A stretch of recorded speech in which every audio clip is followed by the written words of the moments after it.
تو آپ اپنی کریز میں واپس آ جاؤ, یا کم از کم اپنا بلہ بار بار اٹھا کے اور آفر تو نہ کرو کہ مجھے رن آؤٹ کر دیں. وہ رن آؤٹ تھا رولز کے حساب سے, بالکل رن آؤٹ تھا, کوئی کنٹروورسی اس میں نہیں ہے. شروع میں مجھے بھی ایسا لگا کہ اس میں وہ بلہ ایک دفعہ جب ٹچ کر دیا, لیکن وہ رن لینے کی صورت میں ہوتا ہے. اور پھر اس رول کو ڈیفائن بھی کیا گیا آئی سی سی کی طرف سے بھی اور مختلف سوشل میڈیا پلیٹ فارم پہ. تو ہماری خواتین کی ٹیم کی بھی وہی بیماریاں ہیں جو مردوں کی ٹیم کی بیماریاں ہیں. کیچ چھوڑ دیے, کیچ کیا جمائما روڈرگز کا 2 رنز پر, وہ نو بال ہو گئی. اچھا شاہد صاحب, ایک ہمارا نیشنل مسئلہ جو ہے جس کی طرف آپ بھی اشارہ کر رہے ہیں وہ ہے جناب ڈاٹ بال. یعنی کہ ہم نے مطلب وی ڈونٹ بادر, بھائی اسٹرائک روٹیٹ ہی نہیں کر رہے ہیں, یا ہم نے باؤنڈری بھی نہیں لگانی, چھکا تو دور کی بات, باؤنڈری بھی نہیں لگانی, اور پھر سنگل ڈبل بھی نہیں لینے. یہ ہماری مینس کرکٹ ٹیم کا بھی مسئلہ ہے, یہ ہماری ویمن کرکٹ ٹیم کا بھی مسئلہ ہے. کوچنگ کا بھی مسئلہ ہے کہ آپ کوچز جو ہیں وہ ایک روبو آرم لے کے ہاتھ سے یوں مار مار کے کہ جی لمبی لمبی مارو. بھائی ہماری ٹیم کا مسئلہ لمبی مارنے ہٹ نہیں ہے, ہماری ٹیم کا ڈاٹ بال ہے, اسٹرائک روٹیٹ کرنا. 2 بیٹسمین 10 کے 10 بیٹسمینوں کو جو ٹاپ کے بیٹسمین ہیں کھڑا کر دو, دن میں 50-50 سنگل لیں. کیسے نہیں ہوگی اسٹرائک روٹیٹ کرنے کی عادت, کیسے نہیں ہوگی ڈاٹ بال ختم کرنے کی عادت. پہلے 10 اوور میں کل ہماری خواتین نے 45 ڈاٹ بالز کھیلی, 60 میں سے 45. اگلے 60 بالوں میں 43 ڈاٹ بالز, یعنی پہلے 20 اوور میں ہم نے 88 ڈاٹ بال کھیل دی اور وہی 88 رن سے ہم ہار گئے. بالکل شاہد بھائی, 120 بالز ہوتی ہیں اور اس میں ہم دیکھ رہے ہیں کہ آپ نے بتایا بٹ یہ ون ڈے, یہ 50 اوورز. اچھا 50 اوور, میں T20 کی بات کر رہا ہوں. تو بات کی تو کاؤنٹ کرنا, بات کی کاؤنٹ کرنا تو پھر بہت میری ہمت نہیں تھی کہ میں بعد میں بھی کاؤنٹ کروں. میں نے پہلے 20 اوور کی کاؤنٹ کی تو اسی میں میرا دل بیٹھ گیا کہ نہیں ہماری پلیس کو 50 اوور کے بھی اگر کھیلے تو شاید بھائی 300 بالز بنتی ہیں. آپ کا میتھس بالکل ٹھیک تھا, ٹک ٹک کر کے بناتے تو 300 رنز تک تو کم سے کم 50 اوور تو کھیلے بھی نہیں نا ہماری ٹیم, 50 اوور تو دونوں میچوں میں ہماری ٹیم نے کھیلے بھی نہیں. شاید بھائی ہمیں جوائن کیا ہے سابق کرکٹر بسما معروف, ذرا وہ بھی شامل گفتگو کر لیتے ہیں. بسما, آپ بتائیے گا دوسرا جو ٹیم کا دوسرا میچ تھا, ٹیم وہ بھی ہار گئی, کیسے انالائز کرتی ہیں آپ قومی ٹیم کی پرفارمنس کو, کیا غلطیاں دیکھی ہیں آپ نے؟ پاکستان کا فرسٹ میچ کے بعد انڈیا سے جو میچ واز کوائٹ کروشل کہ یہ میچ جیت کے اپنا مورال ہائی کرتے, لیکن اس طریقے سے ہماری ٹیم کی پرفارمنس نہیں ہو سکی. اور فرسٹ 45 اوورز تو ایسے لگ رہا تھا کہ پاکستان ان کمانڈ بہت اچھا پاکستانی انڈین بیٹرز کو پکڑا ہوا تھا, لیکن لاسٹ 5 اوورز میں ایک دم جو ہے رنز لیک ہوئے اور انڈیا نے وہاں سے مومنٹم پکڑ لیا. آئی تھنک پچ اتنا ایزی نہیں تھا بیٹنگ کرنے کے لیے, لیکن جو انڈین بیٹرز کا اسکل سیٹ تھا وہ نظر آیا, کتنے خوبصورتی سے انہوں نے اپنی جو اننگس کو اپنی بیٹنگ اننگس کو بہت اچھے سے ڈیزائن کیا, اور میرے خیال سے انہوں نے بہت اچھا ٹوٹل اس وکٹ پہ دے دیا تھا. پاکستان کا جو ایک مین جو کنسرن نظر آیا دیٹ از پاور پلے. نیا بال ہم نے دیکھا کہ کس طریقے سے بیٹر سے ٹیکل نہیں ہو پا رہا, تو لگ رہا ہے کہ جیسے کہ ان کی اتنی اچھی تیاری نہیں تھی جہاں پر سوئنگ اور سیم کنڈیشن جو, تو سیمز لائک کہ پریپریشن میں بھی کمی تھی, کیونکہ کسی بھی بیٹر کے پاؤں چلتے ہوئے نظر نہیں آ رہے نئے بال پہ. اور آئی تھنک وہی جو پاور پلے کا تھا فرسٹ 10 اوورز, اس نے ہمیں جو ہے وہ گیم سے بالکل پیچھے کر دیا تھا, اور پھر ہم بس کیچ اپ گیم کھیلتے رہے اس کے بعد. اچھا بسما, ہم یہ دیکھ رہے ہیں کہ ہماری ظاہر پوری ہم چاہتے ہیں ٹیم اچھا پرفارم کرے, لیکن کل جو بڑی ایک کہتے ہیں نا ہائی لائٹ رہی پاکستانی بیٹنگ کی وہ سدرا امین رہی. انہوں نے 81 رنز بنائے اور بڑے اچھے انہوں نے ایک کہتے ہیں نا ایک سہارا دیا ٹیم کو ایک ایسے وقت میں جب ساری وکٹیں گر رہی تھیں. لیکن اس کے بعد جو بیٹرز آتی گئیں انہوں نے کوئی جی کنٹریبیوشن ان کا ایسا نہیں ہے. تو اس ساری صورتحال پر آپ کیا کہیں گے کہ ایک پلیئر جو اچھی فارم میں بھی ہے اس کو دیکھ کے بھی موٹیویشن نہیں ہوئی؟ سدرا ماشاء اللہ سے اس ٹیم میں کی پلیئر ہیں اور اپنے پرپل پیچ پہ ہیں, اور آپ نے دیکھا ہے ساؤتھ افریقہ سیریز پہ انہوں نے کس طریقے سے رنز کیے, اور آئی تھنک وہ اس ٹیم کا بڑا کروشل پارٹ ہیں. اور ابھی تک ہم نے ساؤتھ افریقہ سیریز سے ابھی تک دیکھا کہ کافی انہوں نے جو ہے نا ٹیم کو اسٹیبلٹی دینے کی کوشش کی ہے, وہ بھی اکیلے. لیکن دوسرے اینڈ سے ہم دیکھ رہے ہیں کہ اس طریقے سے ان کو سپورٹ نہیں مل رہی. تو سیمس لائک کہ جو میچور بیٹر ہے اور ان کا ڈفرینس اور جو باقی جو بیٹرز ہیں ان میں کافی ڈفرینس نظر آیا کہ رسپانسبلٹی نہیں لی جا رہی. جو کہ آف کورس ایک بیٹنگ لائن اپ کے لیے کنسرننگ ایریا ہے, اور آئی ایم شیور کہ management and of course captain will look into it, اور آئی ہوپ کہ پلیئرز بھی اس میں اٹھے اور اپنی رسپانسبلٹی کا احساس کریں کہ how important for everyone to chip in, اور کوئی اگر کسی نے ایک نے اینڈ سنبھالا ہوا ہے تو اس کے ساتھ اگر دوسرے کی بھی سپورٹ ہوگی ایوری ول چپ ان, تو وہ بسما آپ بھی ہمارے ساتھ رہیے گا, شاہد بھائی آپ بھی ہمارے ساتھ ہی موجود رہیے گا. ہمیں چھوٹی سی بریک پہ جانا ہے, حاضر ہوں گے بریک کے بعد. Stay right there with us, اور گفتگو کے سلسلے کو یہیں سے کنٹینیو کریں گے.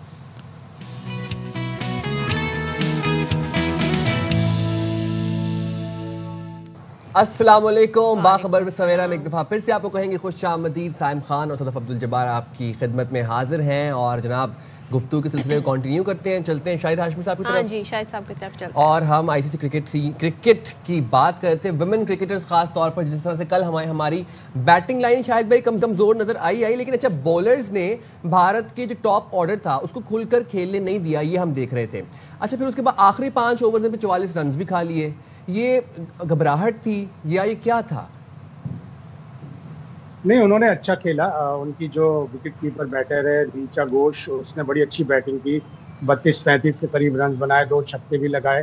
اور ان سے پہلے جیمائما روڈرگز, وہ بھی کوئی 32-34 رنز انہوں نے بنائے تھے, لیکن وہ 2 رنز پر جب وہ آؤٹ ہو گئی تھی تو ڈائنا بیگ کی نو بال ہو گئی تھی. تو وہی طریقے ہیں جو ہماری مینس ٹیم کے ہوتے ہیں, وہی کمزوریاں ہیں.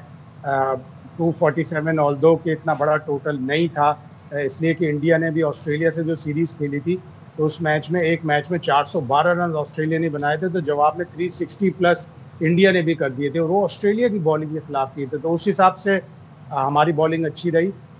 گو کہ سعدیہ اقبال اور نشرہ ساندھو ہماری کی اسپنرز ہیں, انہوں نے اتنی کامیابی حاصل نہیں کی جتنی ڈائنا بیگ نے حاصل کی, اور فاطمہ نے بڑی اچھی بالنگ کی.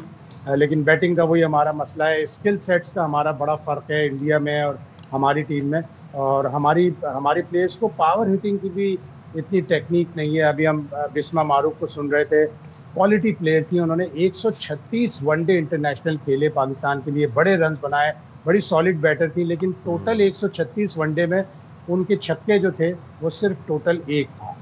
اور جویریہ خان وہ بھی بہت اچھی پلیئر تھیں, 2000 کے اوپر ان کے رنز تھے, بڑی سالڈ پلیئر تھیں, ان کا او ڈی آئی میں کبھی کوئی چھکا ہی نہیں تھا. تو اس سے آپ اندازہ لگا لیں کہ اوور دا ایئرس تقریباً 7-8 سال میں ہماری ویمنس کرکٹ نے چھکے لگانا ہی نہیں سیکھے, جبکہ دنیا کتنا آگے نکل گئی. اور یہ نہیں کہ ان میں ایبیلٹی نہیں تھی, چوکے بہت لگاتی تھی بسما, چوکے بہت لگاتی تھی جویریہ, لیکن ان لوگوں کو کبھی ایسی پراپر ٹریننگ ہی نہیں ہوئی. ہماری ویمنس کرکٹ 24 کروڑ روپے سالانہ گرانٹ پہ چلتی تھی, محسن نقوی نے آ کے اس سے 70 کروڑ کیا ہے, لیکن ابھی بھی بہت بہت کام کرنے کی ضرورت ہے. بالکل آپ نے کہا کہ بہت کام کرنے کی ضرورت ہے. بسما آپ کی طرف آتی ہوں, اور ظاہر ہے جب ہم بات کر رہے ہیں ٹیم کی تو ہم اپنی بیٹرز کو اگر دیکھیں تو ایک جو بڑی بیسک ہم دیکھ رہے تھے جیسے کہ جو رن آؤٹ ہوئی جس طریقے سے, وہ بڑی بیسک نالج ہوتی ہے ایک بیٹر کے پاس. کیا وہ گھبراہٹ کا شکار تھی کہ ہماری بیٹرز ابتدائی 14 اوورز میں صرف 28 رنز بنے, ان کی 3 وکٹیں گر گئیں, تو کیا یہ ٹیم کا پریشر تھا کہ بھارت کے ساتھ کھیل رہے ہیں, کیا اسے آپ دیکھتی ہیں؟ میں یہ تو نہیں کہوں گی کہ بیٹنگ میں ایسا لگ رہا تھا کہ دباؤ کی وجہ سے اس طرح کا ہو رہا ہے, پر آئی فیل ہے کہ وہ کنڈیشن سے بالنگ اچھی ہو رہی تھی. We don't have the answer, مطلب بیٹنگ اسکل میں اگر بات کروں کہ ہمیں آنسر نہیں ملے تھے کہ ہم اس ڈسپلن بالنگ کا کیا جواب دیں. سو آئی فیل ہے کہ اس میں اسکل سیٹ ہم بیٹرس کا جو لیک کر رہا تھا. سو کیونکہ جس طریقے سے نیا بال ہل رہا تھا, سوئنگ ہو رہا تھا, لیکن ہمارے بیٹرز جو ہے بالکل کلو لیس نظر آئے, اور جیسے ہی اسپنرز آئے تب رنز ہونا اسٹارٹ ہوئے, اور ہر وقت جو ہے وہ فاسٹ بولرز نے اس پچ پہ تنگ کیا. تو میرے خیال سے مے بی اس پہ ڈیفینیٹلی وہاں پر پلیئرز بھی اس چیز کو دیکھ رہے ہوں گے اور ان کو پتہ ہوا اس چیز پہ انہوں نے کام کرنا ہے. تو آئی فیل لائک کہ اٹس ناٹ دا کہ کوئی مینٹل پریشر نظر آیا میچ میں, لیکن یہ کہ آنسرز جو skill set I think discipline wise India was far better. ٹھیک ہے Bisma, coming towards you Shahid بھائی, lastly concluding the entire conversation, بتائے گا اب پاکستان کی پرفارمنس دیکھتے ہوئے اگلی اسٹریٹجی کیا ہونی چاہیے, حکمت عملی کیا ہونی چاہیے. اب ہمارے میچز جو ہیں وہ آگے ہم دیکھ رہے ہیں, آسٹریلیا, انگلینڈ, نیوزی لینڈ, جنوبی افریقہ, پھر ایک میچ ہمارا سری لنکا کے ساتھ بھی ہے. اسٹریٹجی تو سامنے والی ٹیم ہمیں بتائے گی جی کیا کرنا ہے. آسٹریلیا کی ٹیم ظاہر ہے اب تک جو 13 ورلڈ کپ ہوئے 7 ورلڈ کپ جیتی ہوئی ہے آسٹریلیا کی ٹیم. بڑی ڈومینیٹنگ اسٹائل سے وہ اپنی کرکٹ کھیلتے ہیں. تو پچھلے 3 ورلڈ کپ میں جو ہماری 8ویں پوزیشن تھی میرے حساب سے شاید 8ویں ہی رہی. ٹھیک ہے شاہد بھائی, بہت شکریہ. Bisma thank you to you. شاہد صاحب ہمارے ساتھ ہیں. اچھا کل ایک بڑا انٹرسٹنگ سین بھی ہوا تھا وہ جی وہ گراؤنڈ میں جیسے ہی لائٹس آن ہوئی نا تو وہ بگز آ گئے. اب بگز جب آئے تو وہاں پر جی اسپرے کی ضرورت پڑ گئی. تو پاکستانی جو اسپیئر جو کھلاڑی ہوتے ہیں ان میں سے ایک جو ہے نا وہ اسپرے لے کر آ گئیں. پھر جو ہماری فاطمہ ثنا ہے نا انہوں نے جو اسپرے کرنا شروع کیا وہ تو انڈینز جو ہے نا اس پہ کافی چراغپا ہیں, سیخپا ہیں. اس پہ کیوں؟ وہ کہہ رہے ہیں جی انہیں اسمیل آ رہی تھی تو ان کو آئیڈیا نہیں ہو رہا. وہ کہہ رہے ہیں اسمیل آ رہی تھی تو وہ اسپرے کر رہی ہیں. بھائی اسمیل کی بات نہیں ہے, آپ دیکھیں کتنے بگس ہیں. اب یہ تو ایک نیچرل فنومینا ہے نا. وہ دیکھیں آؤٹ ڈور کھیل رہے ہیں وہاں پر مچھر آ گئے.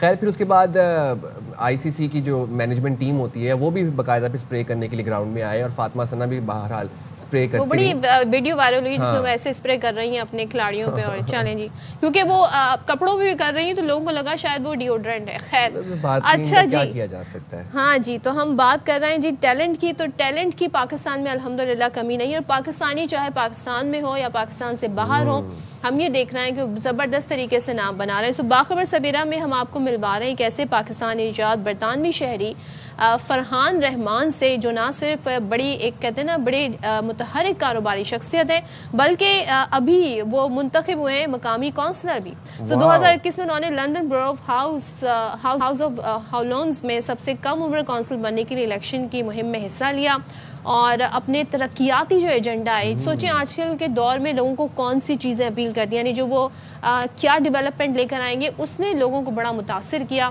اور پھر باقاعدہ وہ اپنے نمائندے کے طور پر اس حلقے سے سامنے آئے. تو بالکل جی Farhan is young, he is talented, he is passionate about his work. اور ہم دیکھ رہے ہیں کہ فرحان نہ صرف مقامی سطح پر خدمات انجام دے رہے ہیں بلکہ ہم دیکھ رہے ہیں کہ لندن میں کاروباری شخصیت کی مستند پہچان بھی رکھتے ہیں. اپنی انہوں نے ایک پہچان بنا لی ایک بڑی اپنے رسوخ کے ساتھ. اور برطانیہ کے سب سے کم عمر پاکستانی اور کشمیری کاؤنسلر ہونے کے ناطے وہ نوجوانوں کو پاکستان سے جوڑنے اور دونوں ملکوں کے درمیان بہتر رابطے اور تعاون کے فروغ کے لیے خواہاں ہیں اور کام بھی کر رہے ہیں. تو پھر بات کر لیتے ہیں, فرحان ہی ہمارے ساتھ موجود ہیں. برطانیہ میں خدمات دینے والے کم عمر ترین کاؤنسلر فرحان رحمان صاحب ہمارے ساتھ موجود ہیں. Thank you very much Farhan for taking out time for باخبر سویرا. فرحان سب سے پہلے بتائیے گا کہ آپ کم عمر ترین کاؤنسلر منتخب ہوئے. How was the experience, how did it happen, what was the journey, what were the challenges? Assalamu alaikum everyone. Thank you Sadaf and Saim for having me here today. To begin with, I think the experience was extremely overwhelming. From finishing my studies, graduating from university to being thrown in the deep end at local government level, it's not easy for anyone to do. I think going into the political arena, I seem to understand why not a lot of people and a lot of youths are engaging within the local politics. The initial experience that I went through was extremely overwhelming due to the fact that there's a lot of people you have to engage with. There's a lot of responsibilities that you have to adhere to. There's a lot of things that they're not used to within your regular life.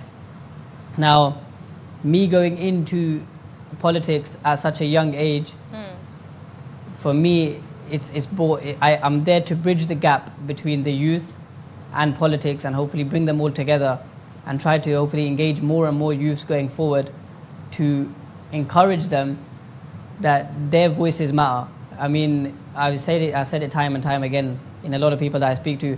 In 10 years' time, 20 years' time, 30 years' time, their voices will matter. And the decisions that we make today will impact the future. So looking forward, engaging young people in politics should be the way forward, and it should be the way that we intend to move forward.